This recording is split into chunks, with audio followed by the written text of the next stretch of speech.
everyone. Today I would like to come back on a recent post about Northern and Southern European countries and how Europe is facing disparities and lack of financial solidarity. So is this the case in every region?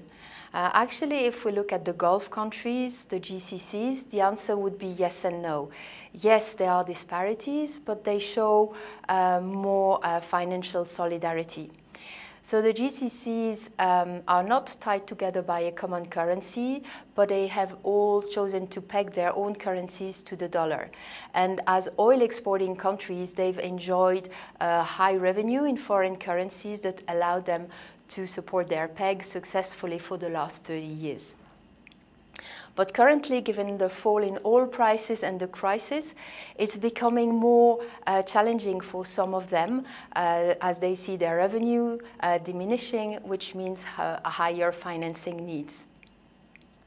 If we look at the disparities, there are countries in the region like Kuwait or Qatar that enjoy AA ratings, and there are also high-yield members of the GCCs, which are Bahrain, single B+, and Oman, that is rated BB-, that has just been downgraded in March by S&P. Early May, Bahrain managed to raise $2 billion in new bonds. And they got $11 billion in their order books, which is much more than in September when they last came to the market and got order books of $4.5 billion. But Bahrain also had to pay a higher premium, 2.7% more on the risk premium for a 10-year maturity. So it ended up in a bond of a coupon of 7 3/8 for a 2030 maturity. So is this interesting for an investor? Is this enough to lend money to the least well-rated country in the region?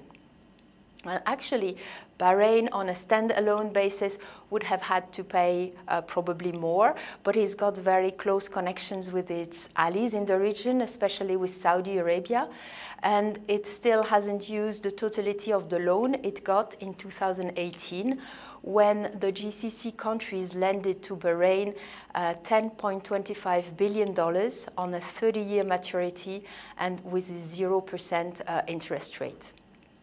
Oman is in a different situation because it's not as close to its allies, and it has up to now decided to fund its deficit by external debt.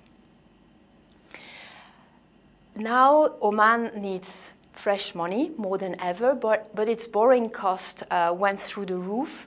End of March, 10-year Oman bonds were carrying a distressed premium of 1,000 basis points, 10%. Currently, Oman trades at around 800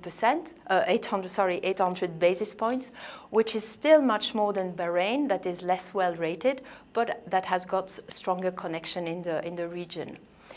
That being said, one of the reasons S&P downgraded Oman only to BB- is that the agency thinks that in case of distress, financial distress, the allies of Oman would support it financially. So this is an advantage for Oman to be part of a union where financial solidarity seems to be a given, and probably a lot of Southern European countries would also like to enjoy this advantage. Thank you.